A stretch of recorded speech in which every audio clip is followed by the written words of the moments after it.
দ্বিতীয় রাজ্যস্তরীয় শহরী সমৃদ্ধি উৎসব। তো এই উৎসবটা হচ্ছিল আমাদের ত্রিপুরা আগরতলা শহরে। আর দেখতেই পাচ্ছ লাইটিংগুলো কত সুন্দর লাগছে বাইরে থেকে। তো উৎসবটা যখন চলছিল আমি আরেকখানে ভেন্যু দেখেছিলাম। তো হাসব্যান্ডকে বললাম চলো একটু গিয়ে আসি। তো সেই অনুযায়ী আসা, আর দেখতেই পাচ্ছ অনেকটা এরিয়া নিয়েই কিন্তু এই মেলাটা হচ্ছে।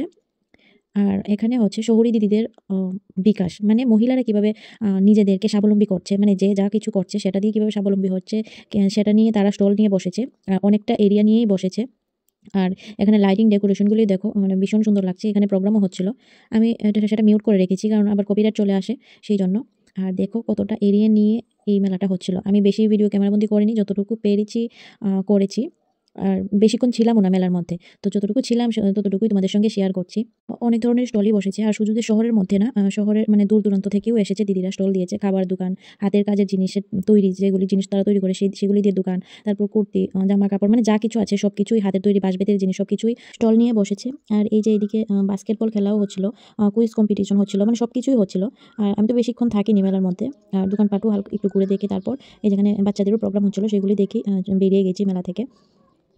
তো বন্ধুরা, অনেকদিন পর ভিডিও দিচ্ছি। তোমাদের কেমন লেগেছে অবশ্যই কমেন্ট করে জানিও। আর এখন থেকে রেগুলার ভিডিও দেওয়ার চেষ্টা করব। সবাই পাশে থেকো। আমার চ্যানেলটি সাবস্ক্রাইব করে আমার পাশে থেকো। তো দেখা হবে পরবর্তী নেক্সট ব্লগে। তোমরা সবাই ভালো থেকো, সুস্থ থেকো। আজকে এ পর্যন্তই। টাটা।